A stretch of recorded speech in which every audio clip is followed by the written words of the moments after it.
Hello,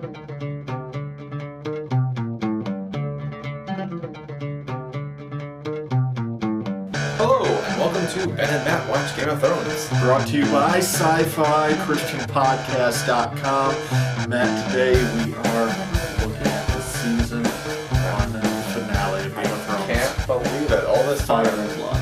Fire and Blood. So, man, when we first started doing these videos, I had no idea that here we would be 10 weeks later. Matt, you started the series and you were a little dubious about the series itself. You weren't sure if you liked it. Yep. You were super confused about a lot of side characters.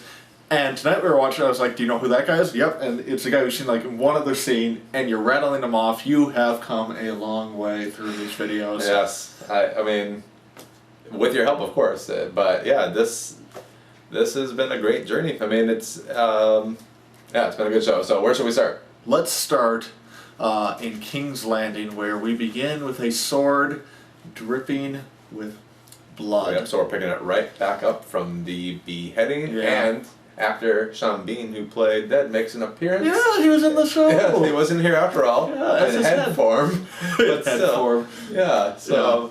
multiple scenes in head form. Yeah, Sansa fainted. Yes. Arya was taken away by... Yoren, who I know a lot of people commented, like, oh, why didn't you just tell him last week? Well, you know, because I didn't reveal it explicitly in the show. I didn't want to give it away to anybody who might be still wanting to guess. Okay. Did you have any idea who he was? No, and even... So now all I really understand is that he's a part of the Night's Watch. Yep. And you said, it looks like he's probably a recruiter. Yeah, he is. He's kind of the guy who they send south to go get people to help out at the Night's Watch. All right. So he's doing that, and then in that final scene last week, what had happened was Ned's being hauled out to the crowd, and he sees someone and he tells them, Baelor. Yeah. You remember that? Yep. He's talking to Yoren, and he's telling him, look at the statue of Baelor, where Arya is, because Yoren will recognize Arya, and that's how he gets over there and is able to tell her, don't look. So let me ask you this, why is Yoren a good guy? Well, House Stark is a friend to the Night's Watch, much more so than any of the other houses are. Oh, that's actually one of my questions, so I'm just going to skip to that. You've got all sorts of questions. Yeah, so it seems like the Wall, in a sense, like you just said, belongs to the people of Winterfell. Is that? I mean, I know that they're there for guarding all of the realm or kingdom. What did I say? Realm. So they guard all of the realm, Mm-hmm. but like you said, like you mentioned, it seems like there's a special attachment to the Starks and Winterfell. There might be a special attachment in the sense that the Starks are the ones who take them the most seriously. We've seen how other houses don't. The thing that comes to my mind is that the first episode, Ned is the one that personally executes a deserter. Yep. And so why wasn't it somebody at the Night's Watch that did the execution? Ooh, I don't know. That's a good question. You have stumped my Game of Thrones knowledge, but Because when I first saw that, then I thought Ned was like the king of everything. Ooh, the king of everything. Because he's a king, he leads by example. But now that I know what they actually are, it doesn't necessarily make sense that they would bring them all the way to Winterfell and they'd be like, what do you want to do with them? Well, Ned had ridden north towards the Wall for that little execution. That wasn't at Winterfell. Oh, okay. Yeah. But what I do know, what I can tell you about the Night's Watch, is that when they take their vows, they forswear any house allegiance. Oh. So they have no allegiance to any house after they take their vows. It's part of becoming a brother of the Night's Watch. That was very interesting. And that's the significance of last week when we saw Aemon Targaryen talking about how he had been tempted to ride south for his brothers, but because of his vow, he's officially no longer a part of House Targaryen. Okay. Hey, you know what was good about this episode? Everything. Well, I mean, every scene was important. Yeah. It felt like they gave every character that had shown up this season at least one scene. Did you feel that way? I think so. What I really liked is at the beginning, they were kind of giving a lot of different reactions to people learning of Ned's death. And where do you want to start with that? Should we start with Bran and Rickon? Up in Winterfell? Yeah, so Rickon, I'm guessing that's the little brother's name? That's the little brother's name. And he's really made no appearances this season. He's been in one other episode, I think. So Bran and Rickon both have dreams that foresee the future. Yeah, and they don't know about Ned being dead yet, but they have a dream that he is, and then later they learn. And it looks like, remember I had once said I didn't like Asha? Yeah. Looks like she's going to be best friends with Bran. Yeah, they're palling around. So. And we got an appearance by Shaggy Dog, the dire wolf. Yes. So I wrote a note about that. Shaggy Dog? Question mark. It's like the worst wolf name ever. Well, okay. In the books, there's Ghost. Yeah. There's Summer. Summer. There's Lady. Well, I guess Lady's not that good. Well, it's Sansa, so it fits her character. It's dead anyways. Yeah, but Rickon in the books is 4 years old. So a 4-year-old gets a dog. What's he gonna name it? He gets a wolf. It's a dire wolf. I know, but still, like any 4-year-old, they're not the best at coming up with names. All right. So we have that, and that's a pretty cool scene. And then we kind of see Maester Luwin telling them that, hey, we have news for you, and of course we know what that news is. Yeah. But the awesome reaction scene had to be Catelyn and Robb. Oh my gosh, that was awesome. So Catelyn walks off into the forest. In front of people, she tries to keep it together, but as soon as she's alone... Yep. She breaks down, and then we find Robb, who has declared war on a nearby tree. Well, you know what that meant to me, and maybe I'm way off here, but I felt like he was rebelling against his god. Oh. Interesting. Is that what you got from it? No. Because the old gods are trees. Yes. And the Starks, worship the old gods. So it was kind of like he was saying, screw you, God. Yeah. I serve you, and this is what you do for me. Not every tree is a god. Might have been Just like maybe he was trying to send a message. Yeah, like, I won't hit you, but maybe I'll hit one of your little friends. He ruined his sword for no reason. He did. So, oops. I made a note here about Catelyn. Did you notice that she always wears gloves? No. Go back and watch. Interesting. She always has gloves on. I think. I could be really wrong. But it seemed that way. Maybe it's only when she's outside. Maybe. I'm guessing that she has not worn gloves in every single scene. Check it out on the DVDs. Okay. That's what we'll check out on the rewatch. We will come back for season 2 of Game of Thrones and retract that statement. Okay. I'm almost positive. But that wasn't the only great scene we had. No, don't jump ahead. Are you talking about Robb and Catelyn stuff? Yeah. Okay, that's where I want to go. Go ahead. So, later, we get this scene where they're debating, okay, what king are we going to follow? Stop. We have to go back to the tree scene. Okay, back to the tree scene. Robb says that he wants to kill them all. Kill them all. And then... And Catelyn says... we have to get your sisters back. And then we'll kill them all. So, the Starks are not happy. And that was a great line. Yeah. Really, really good line. Yeah. And then we see they're having this debate, which king are we going to follow? And their choices are... Renly, who is declared. Who is declared that he wants to... And I didn't actually get this from the show. You explained it to me. So Renly has declared himself king, which is not right because he's Robert's youngest brother. But you remember his plot with Ned. Yeah, Ned should have definitely followed through with that. Ned, next time Renly offers to help you stage a coup to overthrow all your enemies and prevent horrible bloodshed of your family and a ton of other people, do it. Yes. So, did you want to say something about Renly, or should we talk about Stannis? So Renly and then Stannis? Stannis, the oldest brother, who is, as far as we know, the rightful heir to the throne. Now, here's what you don't know yet, and it's talked about a little bit in the books, and you'll see it more next season. Renly is young and charismatic, and he's an easy guy to like and a guy you want to follow. Okay, because it seems like the people are behind him. Yeah. Stannis is a very stern, very hard man who is not very likable. Okay. So, the dynamic that is set up in the story is that Stannis has the better claim, but no one likes him. Everyone likes Renly, but he really doesn't have any claim whatsoever to the throne. And then, of course, the other option is Joffrey. So really, why do they even think that they have a claim to that throne if... Like, what evidence do they have other than Ned's evidence that Joffrey is not the rightful king? Well, Stannis is convinced, you'll find at the beginning of next season, that Joffrey is in fact not Robert's true-born son. Spoiler alert. Well, we knew about it because we knew that Stannis was investigating with Jon Arryn. Oh, that's right. So he was part of that initial So that was part of the investigation. book that I just didn't read. Oh, speaking of the book, I'm about to listen to the audiobook. Hooray. So, if you think that we're done with our videos, you're wrong. Because after I listen to that, we're going to talk about the book. Yeah, and we'll be back in the next week or two with kind of a season 1 wrap-up video as well. But let's not get ahead of ourselves. Not get ahead of ourselves because... Oops. Got it. He's back. So their options are Stannis, Renly, Joffrey. And they say, we don't like these options. No, so what you going to do? They're going to... serve the King of the North. The King of the North! So what does this mean? I wrote this down, Ben. Is it... oh my gosh, can you stop that? Hang on, you ask your question. I'm going to drink water. Hi everybody. Ben, I wanted to ask you, is there any such thing as the King of the North? There was. Or is that just something they made up? Did they just mean that they want him to be the king? I'm back. Welcome. No, back in the day when the Seven Kingdoms were the Seven Kingdoms and not one kingdom, there was a king in the north. The Starks were kings in the north.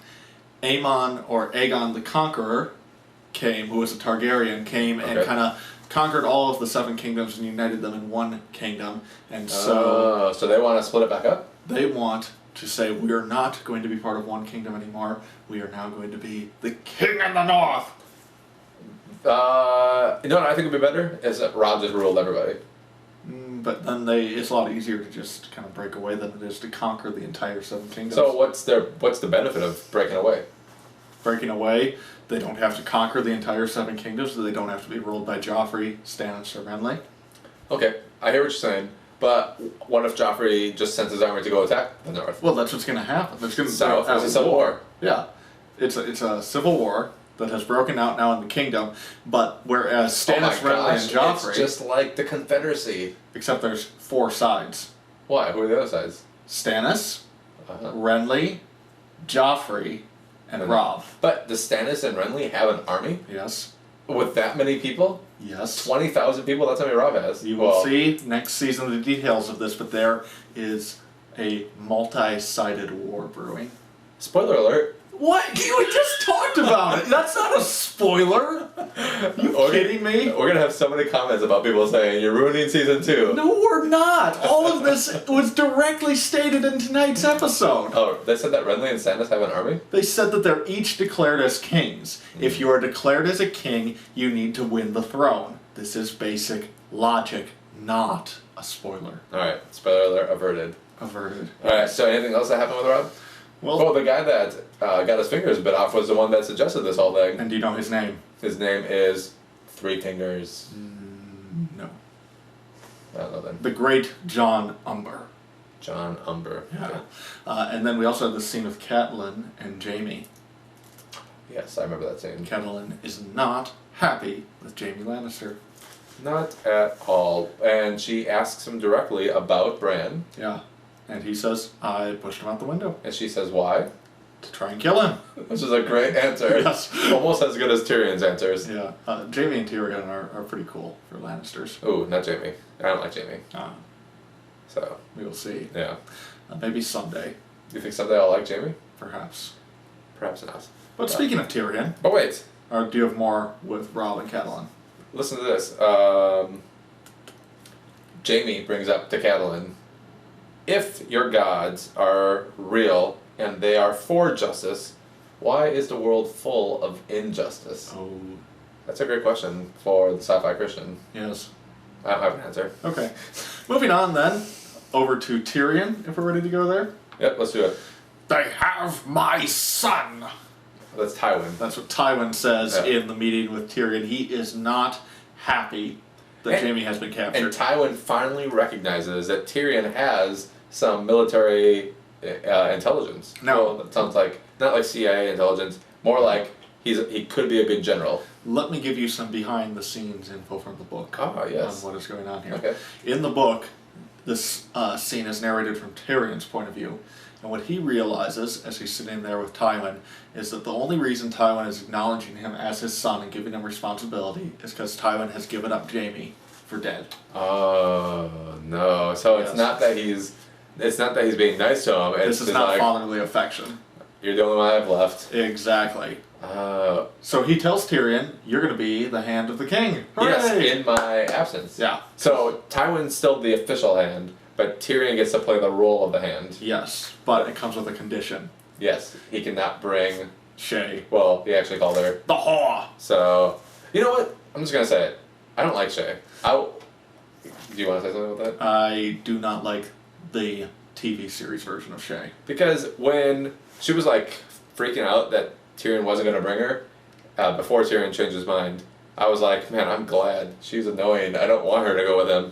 Yeah, she's a really good character in the book. Like, not the best character, but she's a good character in the book. I do not care for the TV version of her at all. Tyrion should have just waited until he got to King's Landing and met back up with Roz. Yeah. Should we take a break to talk about Roz here? Let's go over to King's Landing. I think that's it for Tyrion, so we can go over to King's Landing and talk a bit about Roz. All right, so I didn't know this, but you know Roz, the prostitute. Turns out... She's been in, like, every episode. It turns out that she doesn't even exist in the books. No. So, I got a problem with this. Yeah. We got 10 episodes this season. 10. To cover tons and tons of material.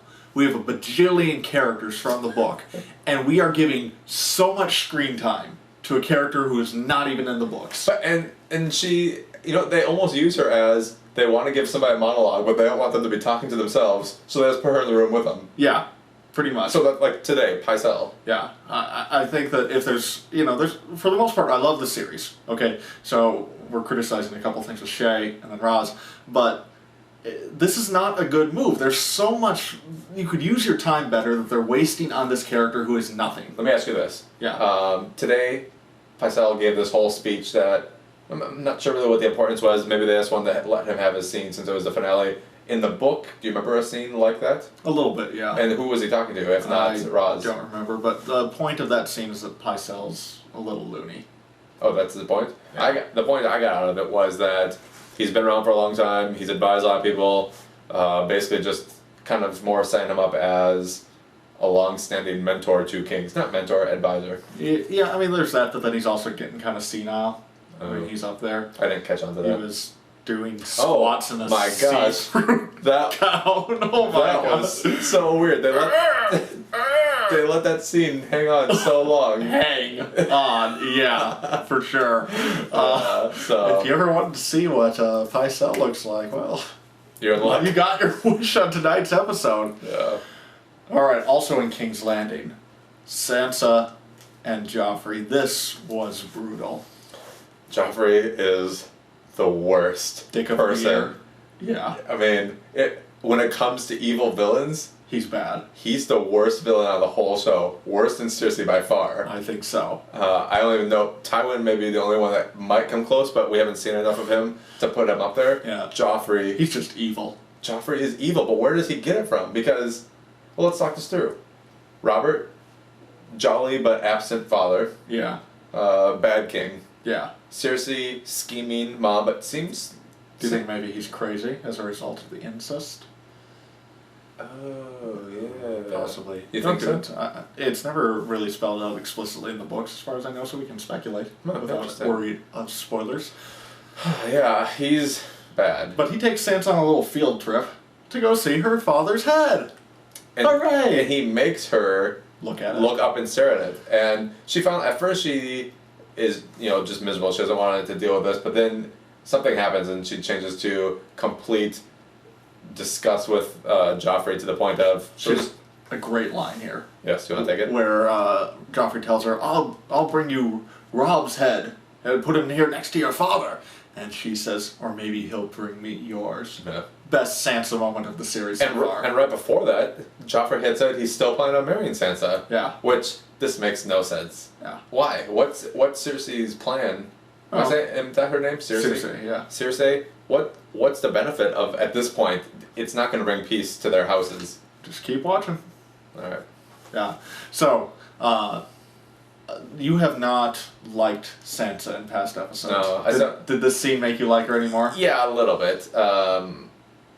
A little bit. So she also was going to try to push him off of this wall bridge thing. And then the Hound stops her. The Hound. Now, Great this is a character. guy who I think is going to end up being a good guy. He hasn't... I mean, I think it's kind of obvious at this point he is good because he gave her the handkerchief or whatever, but yeah, he might be a good ally to have since he is the bodyguard of the most evil person on the show. Yeah. We also found out in this episode that Cersei really loves her family.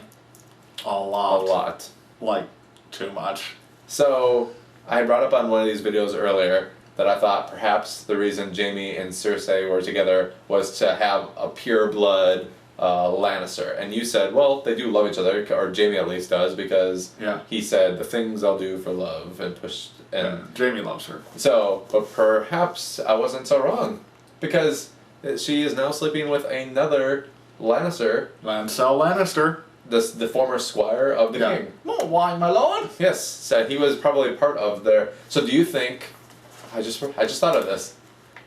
Do you think that they were actually having a relationship? before Jaime was gone out of the picture? No. Okay, so she was using Jaime first, and now she's using this guy? Yes. So her plan is just to continue to have as many kids as she can that are pure... She's not trying to get pregnant. Well, then what is she trying to... Why would you sleep with somebody that you're related to? For pleasure. That can't be the reason. She's messed up, man. That is the only reason? They're not trying to get pregnant. Because if she got pregnant now, it would be a huge scandal. She's not married, and she's the queen. Oh, yeah. She cannot get pregnant now. Because the reason... In my mind, the only reason that makes sense is if they're trying to have a pure-blood Lannister. Or if she really loves her family.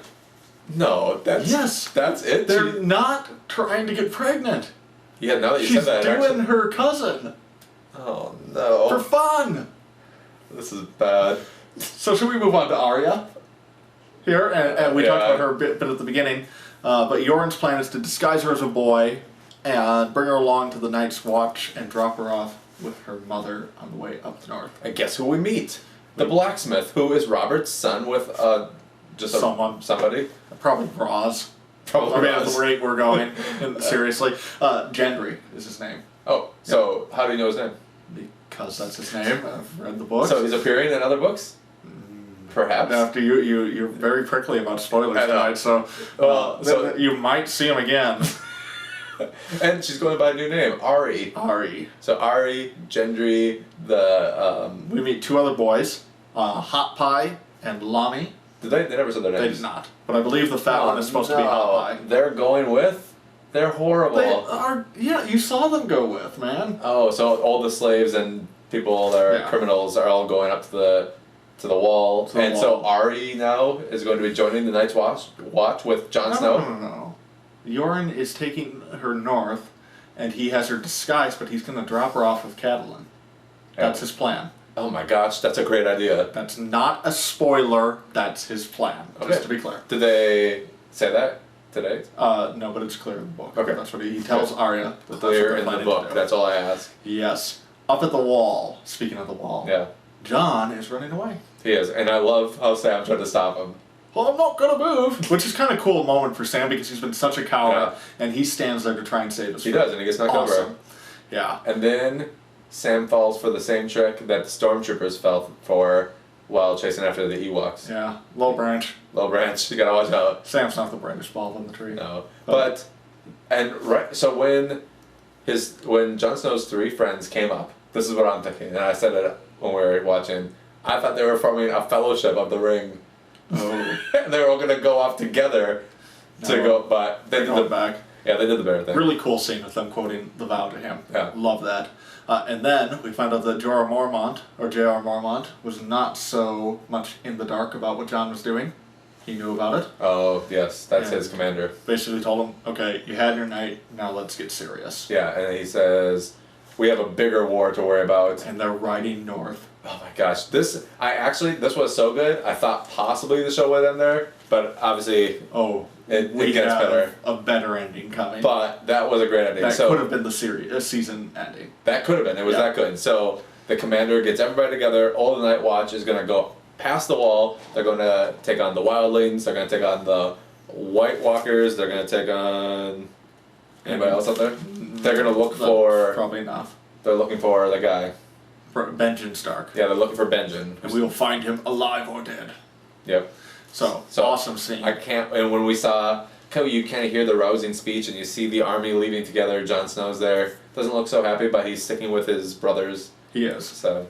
But as you said, that was not the end of the show. It was not. We still have to talk about Dany.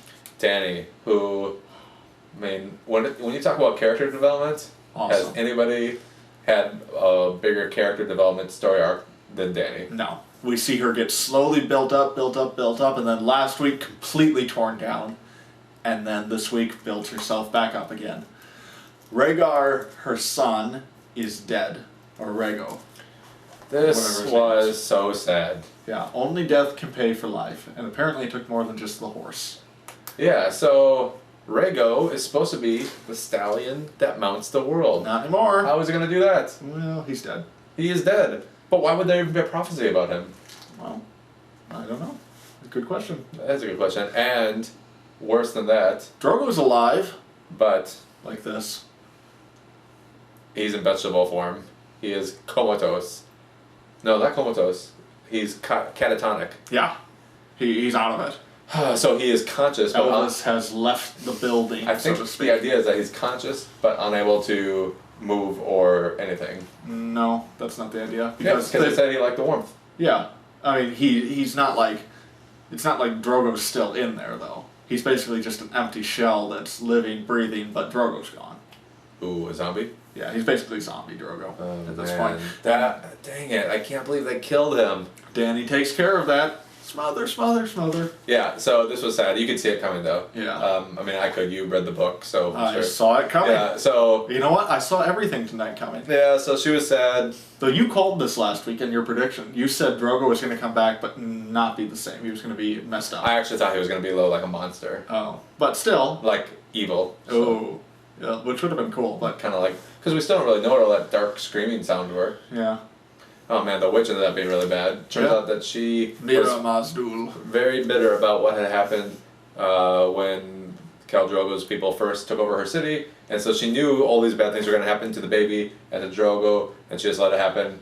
And Danny decided to tie her to Khal Drogo's funeral pyre. Yes, which I think was a great idea. But that's not all that she put up there. She also put 3 dragon's eggs. So the dragon eggs, should we talk about this? I asked you earlier, so just to recap, she got these from a guy with a beard. Illyrio. From early episodes. Yeah. Actually, in the first episode she got them. Okay, yep. We've seen that she's kind of put them in fire already, and then when she touches them, it doesn't burn her, but it did burn her friend. Mm-hmm. So there's something going on with these dragon eggs. Mm-hmm. She puts them up there, but she also has a plan that herself is going to walk into the fire. And she does. Why? We don't know. And Jorah Mormont is freaking out. Don't do this. So remember when I first thought that maybe he had like more like caring feelings for her? I guess I still kind of sense that, but I sense a little more potential feelings there. Maybe. Maybe a hint of romantic feelings on his part, but not on hers. I think she just looks up to him, and he possibly wants her. Yes. And so that's where that scene ends. But then the next morning, he comes out to the ruins of the funeral pyre. Yeah, so the last thing we see is at nighttime, Danny walks into the fire and it just goes to black. Yeah. And in the ashes, Danny is sitting there. But she is not alone. No, she has in her lap an egg. But... No. But... It's not an egg. It's not an egg. I thought it was an egg when I first saw it. Yeah. And then you hear a sound that sounds like this. And there are three dragons. The three eggs all hatched, and they're crawling all up on her as if she's like their dragon mother. Yeah. Now you said you kind of saw this coming. Well, why? This is what I was saying. Why would she put the dragon eggs up there unless she was planning? And even when you saw her put in the fire before, in my mind I was thinking, well, you're trying to hatch them. Yeah. And so I wasn't shocked, but it didn't take away from the awesomeness. It was really, really sweet. Yeah, it was really awesome. Dragons are coming.